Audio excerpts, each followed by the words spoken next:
The Colorado River is one of the most important waterways in the American West. Its watershed stretches across roughly 246,000 square miles, beginning high in the Rocky Mountains of north-central Colorado at an elevation of around 10,180 feet.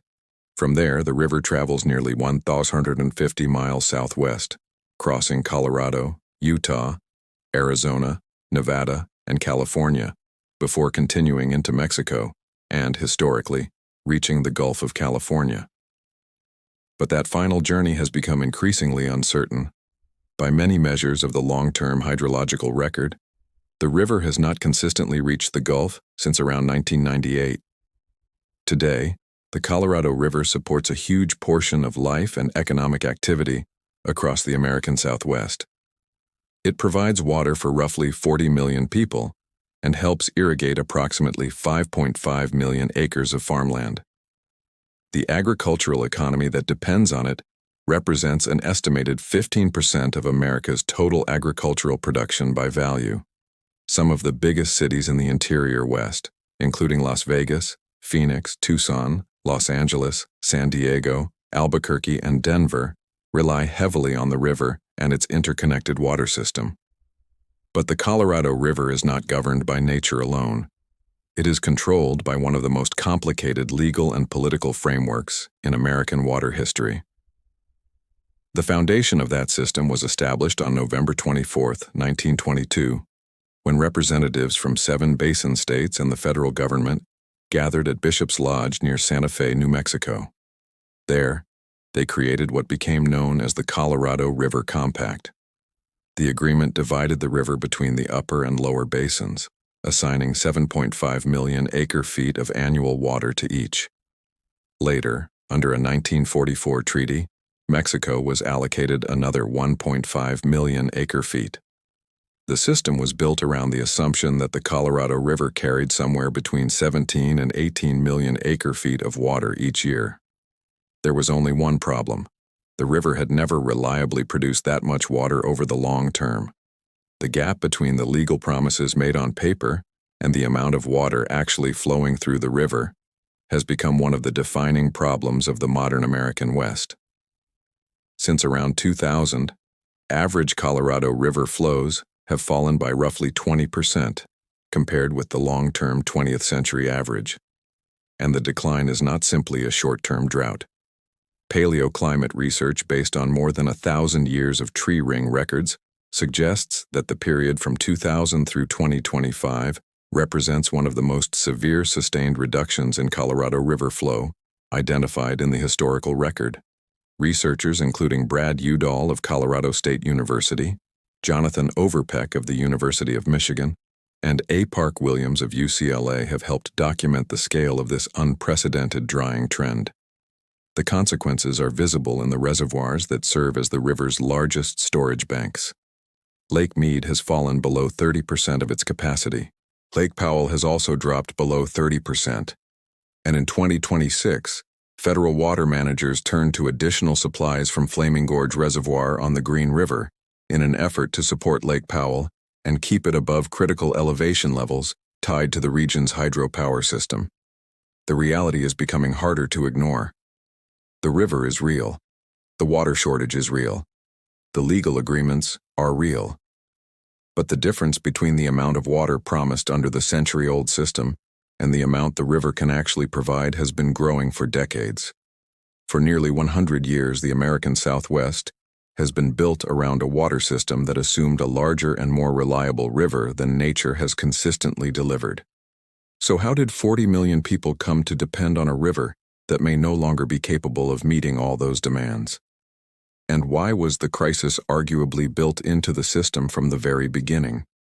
To understand that, we have to travel back to November 1922, to a lodge outside Santa Fe, where a group of powerful men gathered to divide up a river they believed they understood. The Colorado River Compact was born out of fear. In the early decades of the 20th century, the American West was changing at extraordinary speed. Los Angeles was rapidly expanding, searching for water far beyond the limits of its own local watershed. In Southern California, the Imperial Valley, a vast desert basin located below sea level, was being transformed into productive farmland through massive diversions of Colorado River water. What had once been an unforgiving desert was becoming one of America's most important agricultural regions. Arizona was expanding. Nevada was expanding. And the upper basin states, Colorado, Wyoming, Utah, and New Mexico, were watching the rapid development downstream with growing concern. At the time, American water law was largely shaped by a simple principle: first in time, first in right. The states and communities that developed their water resources first could establish powerful and lasting legal claims, and that created a race. Everyone knew that the Colorado River was the key to the future of the Southwest. The question was not whether the river would be divided. The question was who would get the water and who would be left without enough when the river inevitably ran short. If California established massive water diversions before Colorado built its own infrastructure, California's claims would take precedence. The upper basin could be left with whatever the lower basin chose not to use. Delph Carpenter, a water attorney from Greeley, Colorado, proposed a solution. Rather than allowing the downstream states to lock up the river through prior appropriation, the basin states should negotiate a compact, a binding agreement that would divide the river's flow before development occurred. The upper basin would be guaranteed its share. The lower basin would be guaranteed its share. Development could proceed on both sides without either region fearing that the other would claim everything. Herbert Hoover, then serving as Secretary of Commerce under President Warren Harding, was appointed the federal representative to the negotiations. Hoover brought his engineering background to the task. He approached the river as a problem to be solved, a resource to be divided, managed, and controlled through the application of rational planning. The negotiations took place over much of 1922. The fundamental challenge was determining how much water the river actually carried. The negotiators relied on the available hydrological data, stream gauge measurements that had been collected since 1899. The data showed annual flows ranging from approximately 10 million to over 22 million acre-feet, with an apparent average of approximately 17 to 18 million acre-feet. The negotiators divided the river accordingly. 5 million acre-feet to the upper basin, 7.5 million acre-feet to the lower basin. The remaining flow, whatever excess existed above the 15 million acre-feet baseline, would provide a cushion for drought years and for future allocations to Mexico. The compact was signed on November 24, 1922. It was a triumph of interstate cooperation, one of the first successful multi-state compacts in American history. It was also built on a mistake. The hydrological data the negotiators relied upon came from an anomalously wet period. The early 20th century, the years from which the stream gauge records derived, was by every measure of the paleoclimate reconstruction that has been conducted since, one of the wettest periods in the past millennium. The negotiators did not know this. They could not have known it. The science of dendroclimatology, reconstructing past climate conditions from tree ring records, did not yet exist in a form that could be applied to the Colorado River basin. The negotiators assumed they were dividing an average river. They were dividing a river at its peak. The actual long-term average flow of the Colorado River, calculated from the tree ring reconstructions that Connie Woodhouse and her at the University of Arizona Laboratory of Tree Ring Research have developed over the past 3 decades, is approximately 13 to 14 million acre-feet per year, not 17 to 18 million. The compact allocated more water than the river carries. The mathematics have never worked.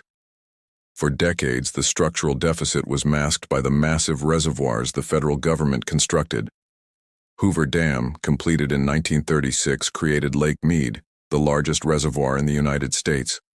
Glen Canyon Dam, completed in 1966, created Lake Powell, the second largest. Together, the two reservoirs can store approximately 50 million acre-feet of water, nearly 4 years of average river flow. The reservoirs served as buffers. In wet years, they filled. In dry years, they released stored water to meet downstream demands. The system could absorb variability. It could not absorb a permanent reduction in supply. Eric Kuhn spent his career managing Colorado River water for the state of Colorado.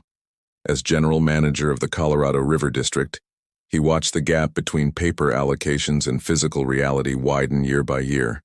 In 2019, he and University of New Mexico water policy professor John Fleck published Science Be Damned: How Ignoring Inconvenient Science Drained the Colorado River, a comprehensive history of how the compact's flawed assumptions were perpetuated through decades of deliberate optimism. The title captures the essential problem. The science showing that the river was overallocated existed. It was ignored. Decision-makers chose to believe the optimistic scenarios. They chose to assume that wet years would return. They chose to build cities and farms on the assumption that water which did not exist would somehow appear. The assumption held for decades. It is no longer holding. The period since 2000 has been catastrophic for the Colorado River Basin. Drought conditions have persisted with only brief interruptions for a quarter century, but calling it a drought implies that normal conditions will return. The evidence increasingly suggests that what the basin is experiencing is not a temporary departure from normal. It is a permanent transformation. Brad Udall, senior water and climate research scientist at Colorado State University, has been studying the Colorado River for over 2 decades. His father, Morris Udall, and his uncle, Stuart Udall, were among the most influential figures in 20th century Western water policy. Brad Udall grew up understanding that water was the foundation of everything in the American West. In 2017, Udall and Jonathan Overpeck, then at the University of Arizona, and now Dean of the School for Environment and Sustainability at the University of Michigan, published a landmark paper in water resources research. The paper introduced the concept of hot drought to the Colorado River discussion. Traditional droughts are caused by lack of precipitation. Rain and snow fail to fall. Rivers run low. Hot droughts are different. In a hot drought, precipitation may be near normal, but higher temperatures increase evaporation, reduce snowpack, and cause plants to consume more water. The water that falls does not reach the rivers. It evaporates from soil and reservoir surfaces. It transpires through vegetation. It sublimates from snowpack before it can melt and run off. The Udall-Overpeck paper demonstrated that rising temperatures in the Colorado River Basin were reducing river flow independent of precipitation changes. Even if precipitation remained constant, warming would continue to reduce the river's yield. The implications were stark. The deficit was not temporary. It would worsen as temperatures continued to rise. The 2022 paper by A. Park Williams and colleagues, published in Nature Climate Change, quantified the crisis with unprecedented precision. The paper used 1,200 years of tree ring reconstructions to place the current drought in historical context. The conclusion was unambiguous. The period from 2000 to 2021 was the driest 22-year period in at least 1,200 years, and approximately half of the severity, roughly 40 to 50% of the flow reduction, was attributable to human-caused climate change. The drought was not purely natural. It was amplified by warming, and the warming will continue. The reservoirs that mask the compact structural deficit are now revealing it. Lake Mead reached its highest level in 1983 during an exceptional snowmelt year.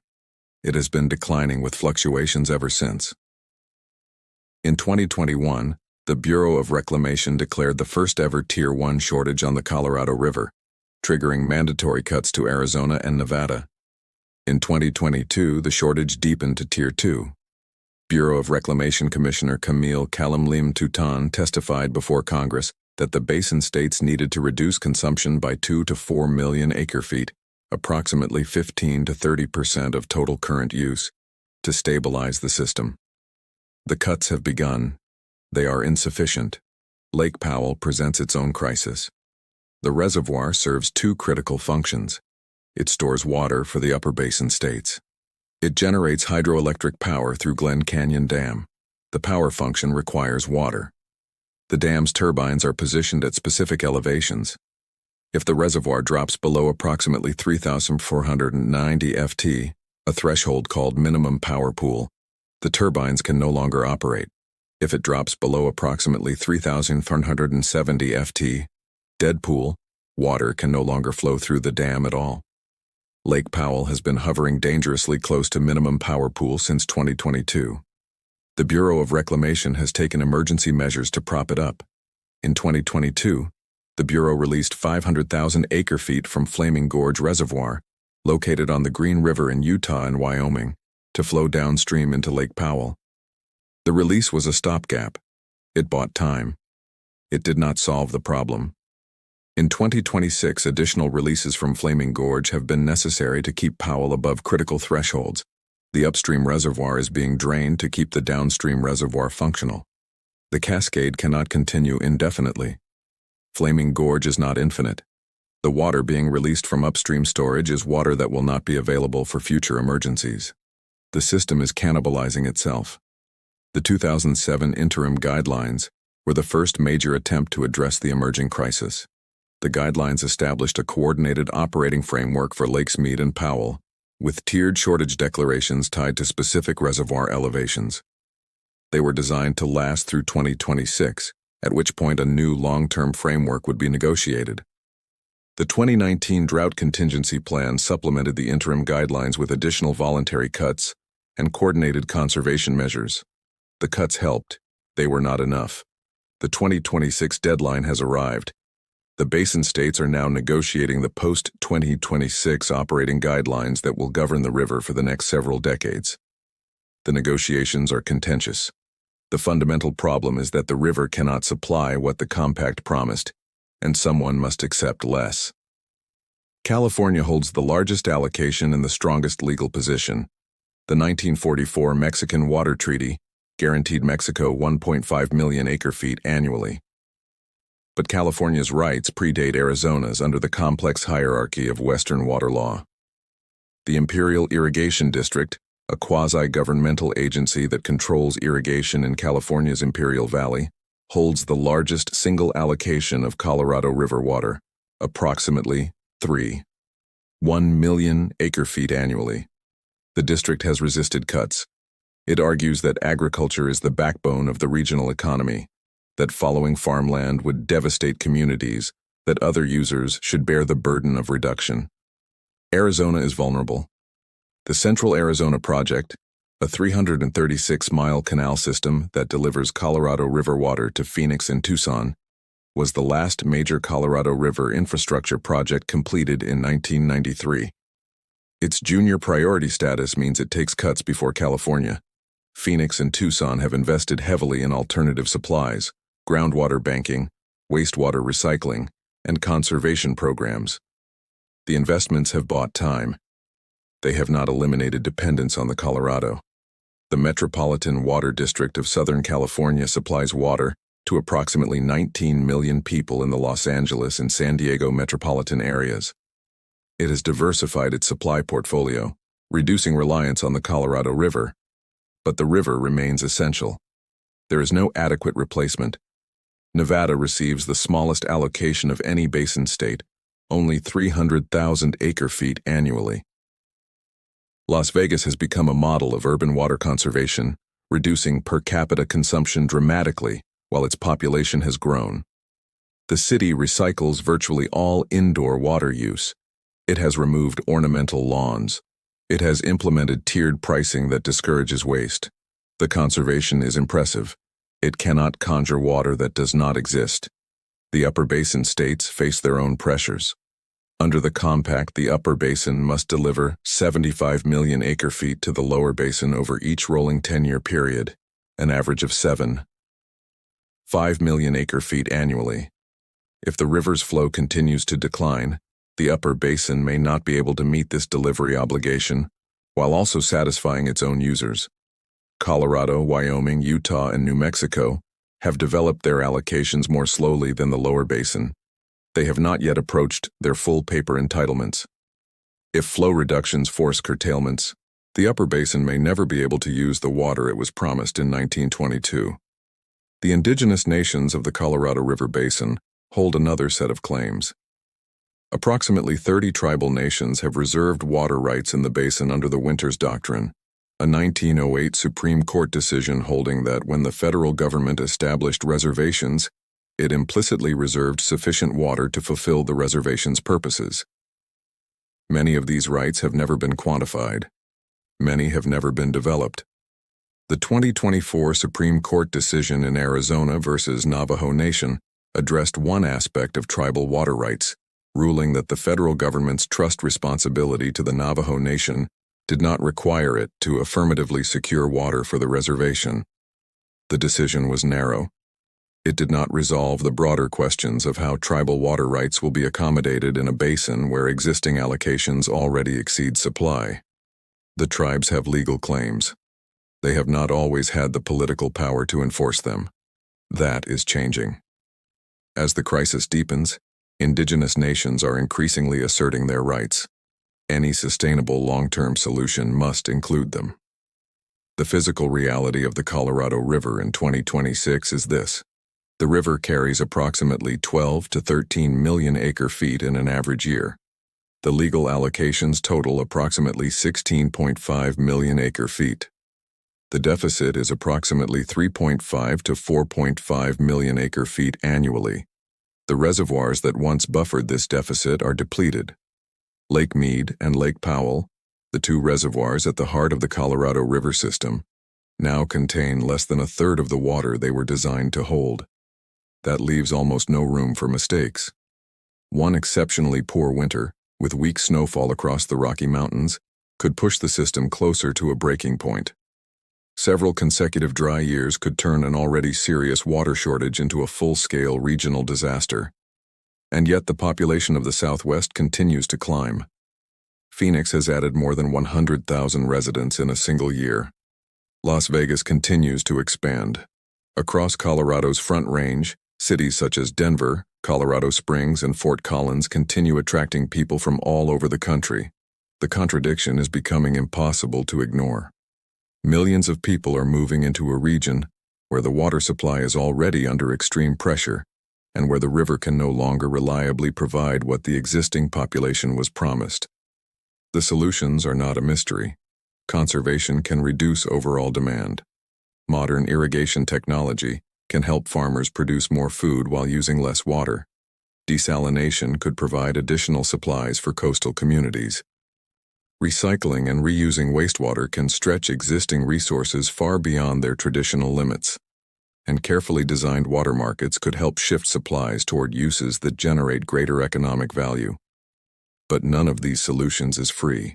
Every option comes with financial costs, environmental consequences, technical challenges, or political resistance.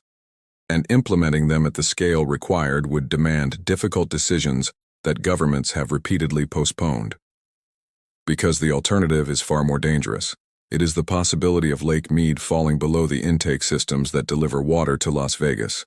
It is the possibility of the Central Arizona Project losing access to a dependable supply. It is the possibility of agricultural regions such as California's Imperial Valley facing a future where large areas can no longer be sustained. And ultimately, it is the possibility that tens of millions of Americans could discover a painful truth. The water their communities were built around may simply not exist anymore. The Colorado River Compact of 1922 was an extraordinary achievement. It brought competing states together and created a framework that helped transform the American West. But it was also based on assumptions that turned out to be dangerously optimistic. The negotiators were working with limited historical data. They believed the river carried more water than it actually produces over the long term. They divided a resource that nature could not consistently supply. And that division became the foundation of a legal system that has controlled the Colorado River for more than a century. Now that century-old framework is colliding with a physical reality it was never designed to handle. The river does not recognize state boundaries. It does not recognize legal agreements. It does not care about political negotiations or the demands of growing cities and agricultural communities. The Colorado River responds to something much simpler: precipitation, temperature, evaporation, gravity, and the laws of physics. And those laws cannot be negotiated. This is why the Colorado River crisis is no longer a distant warning about the future. It is happening now. The decline in river flows has been measured. The shrinking reservoirs can be seen from space. Federal shortage declarations have already become a reality, and negotiations continue because everyone understands what happens if no agreement is reached. The system begins to fail. Nearly 40 million people have built their lives, businesses, farms, and cities around a river that is steadily becoming less reliable. The infrastructure designed to support them is under increasing pressure. The legal framework created to divide the river is struggling to match physical reality. And the climate conditions that shaped the assumptions of the past are changing. The river that helped make the modern Southwest possible is no longer behaving the way the system was designed to expect. What happens next will depend on decisions that have been delayed for decades. Who gets water and who doesn't? Which communities continue to grow and which may eventually have to slow down? Should limited supplies go first to cities, farms, industries, or ecosystems? And how much is today's generation willing to sacrifice to protect the future? These are no longer theoretical questions. The river itself is forcing the answers. The Colorado River is not waiting for lawyers to finish negotiating new agreements. It is not waiting for politicians to find common ground. It is not waiting for another generation to solve the problem. It is simply carrying less water than it once did, less water than the current system was designed to depend upon, and potentially less water than the millions of people relying on it will need. For decades, the impossible mathematics of the Colorado River system were hidden behind unusually wet periods, massive reservoirs, and the belief that the next good year would always come. But the margin that once protected the system is disappearing. The reservoirs are falling, the river is shrinking, and the assumptions that supported an entire region are being tested by reality. The American Southwest has reached a moment when the consequences of those old decisions can no longer be postponed.